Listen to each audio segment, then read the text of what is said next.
Hey everyone, welcome to another deep dive. Today we're going to be looking at Hosea chapter 2, verse 23. All right. And this one is interesting because it kind of sounds like we're going to be talking about gardening. It says, I will plant her for myself in the land. But I promise it's a lot deeper than that. We're using this commentary on Hosea to guide our deep dive. Okay. And I'm excited to dig into the themes that are packed into this short verse, like God's provision, his purpose for us, and even how this can help us trust him when things are tough. Well, one of the first things that stands out to me about this verse is just how intentional God is. It's not like he's just throwing seeds to the wind. Yeah. He's carefully preparing everything, making sure that the conditions are just right for growth. So it's more like he has his whole personalized plan for each of us, Exactly. just like a master gardener would for, their prize-winning roses or something. Right. And the commentary even points out how God prepared the Israelites, before they entered the promised land. He didn't just kind of pluck them out of Egypt and then drop them into this new territory. Right. He spent 40 years shaping them and refining them, teaching them how to rely on him. Wow. And it really makes you think about, what are some ways that God might be preparing us right now for the promised land that he has in store for each of us? I like that. Those seemingly insignificant experiences or challenges we're facing, they could be the very things he's using to equip us for what's ahead. That's a really encouraging thought. Especially when you're kind of in the middle of a desert season in your life. Yeah, And you can't quite see the purpose of it all. absolutely. It's kind of like when you're, learning a new skill. It can be so frustrating at first. Right. But deep down that the struggle is actually building your capacity for something greater. Yes. And speaking of struggles, the commentary also talks about how the Israelites, despite experiencing God's faithfulness over and over again, they often forgot where their true provision came from. Oh, wow. They ended up turning to idols. They started attributing all their blessings to false gods. It's like they completely missed the point. Yeah, it's this concept of spiritual adultery, giving your heart to something other than the one true God. Yeah. It's so easy to fall into that trap, isn't it? Right. I mean, we might not be bowing down to statues. Right. But what are some of those modern-day idols that we might be tempted to chase instead of truly relying on God? Maybe it's that promotion at work or the perfect relationship or even just the approval of others. Yeah, all those things can become idols when we start placing our hope and our security in them instead of in God. It's like we're looking for fulfillment in all the wrong places. Exactly. And it never quite satisfies, does it? No, it doesn't. It's like trying to quench your thirst with salt water. Yeah. It just leaves you feeling empty. Speaking of the Promised Land, the commentary describes it as more than just a physical location. Yeah. It was a symbol of God's blessing, a place where the Israelites could thrive and experience his abundance. I love that idea of thriving. It's not just about surviving. Right. It's about flourishing. Yeah. Living a life full of purpose and joy. Absolutely. And a big part of that thriving, as the commentary points out, is about being a light to the nations. Okay. The Israelites were called to be a reflection of God's goodness, to show the world what it looks like to live in a right relationship with him. So that's a challenge for us too, right? Yes. We're not just called to receive blessings. That's true. We're called to be a blessing. We're called to reflect God's love and grace to the people around us. Yeah.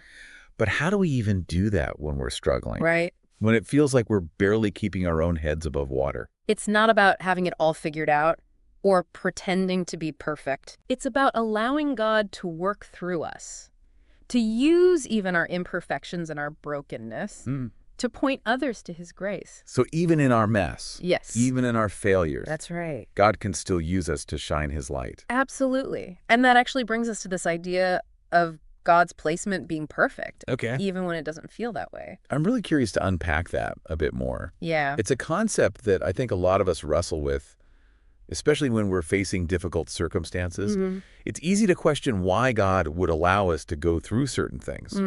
But you're saying there's a purpose even in those difficult placements. Yes, I am. The commentary suggests that God doesn't just randomly drop us into situations. Okay. He places us intentionally with purpose. Yeah. And even when it feels like we're stuck in a swamp, that swamp might be the very environment we need to develop certain qualities. Okay. I'm intrigued. Tell me more about this idea of perfect placement. Think about it this way. A gardener wouldn't just plant a cactus in a rainforest, right? Each plant needs like a very specific environment to thrive. Yeah. So in the same way, God might place us in situations that, at first glance seem challenging, maybe even unfair, Yeah. but those very situations might be exactly what we need to develop certain qualities. So you're saying that sometimes those difficult placements are actually opportunities for growth. Exactly. Maybe we need to develop patience, Okay. perseverance, or a deeper dependence on God. Right. And those things don't just magically appear. Yeah. They're forged in the fires of trials and challenges. That makes sense. Yeah. But what about when it feels like we're not just in a difficult spot, Yeah. but like a downright bad spot? Mm-hmm. Like we've been planted in the wrong soil altogether. Well, it's important to remember that God's perspective is so much greater than ours. Okay. He sees the bigger picture, Right. the long-term plan that we can't always grasp in the moment. I see. And the commentary reminds us that our limited vision can sometimes make us question God's placement. So even when it feels wrong, Yeah. when it seems like we're in the wrong place at the wrong time, we can trust that God knows what he's doing. Absolutely. And not only does he know what he's doing, Okay. he's also right there with us through it all. Right. He doesn't just plant us and then abandon us to fend for ourselves. Yeah. The commentary really beautifully illustrates how God promises to nurture and care for his people, just as a gardener tends to their garden. That's a comforting thought. Yeah. It's like knowing that even when the storms come, even when the weeds start to choke out the good plants, the gardener is still there, working behind the scenes to bring about growth and beauty. Precisely. And sometimes that gardening process involves pruning. Pruning, but isn't that kind of like painful? Well, pruning can be painful, yes, but it's also necessary for healthy growth. Okay. It's about removing the dead branches, Yeah. the things that are hindering the plant from reaching its full potential. Right. And sometimes God allows us to go through painful experiences through those pruning seasons Okay. to remove the things in our lives that are holding us back from becoming who he created us to be. So even those painful experiences, Yeah. those times when we feel like we're being cut back, Right. can actually be part of God's perfect placement. That's what the commentary seems to suggest. Yeah. And it reminds us that God is not a cruel gardener who delights in our pain. Right. He's a loving father who wants to see us flourish, Okay. who uses even the difficult seasons to shape us into the image of Christ. It's a powerful image, this idea of God as the gardener and us as the plants. But it makes me wonder, what is it that he's ultimately wanting to cultivate in us? What kind of fruit is he hoping to see? That's a great question. Yeah. And it ties directly into the purpose behind our planting. Remember, God doesn't plant us just for our own benefit. Right. He plants us for himself, Okay. for his glory. So our growth, Yeah. our flourishing should be about more than just personal fulfillment. Exactly. It should be about reflecting God's character, living in a way that points others back to him. Think of it like a fruit tree. Yeah. It's not just meant to stand there and look pretty. Okay. It's meant to bear fruit that nourishes others. And what kind of fruit are we talking about here? Not literal apples and oranges. It's the fruit of the Spirit. Okay. Those qualities that are mentioned in Galatians: love, joy, peace, patience, kindness, goodness, faithfulness, gentleness, self-control. Wow. These are the qualities that are evidence of God's Spirit working in us, transforming us from the inside out.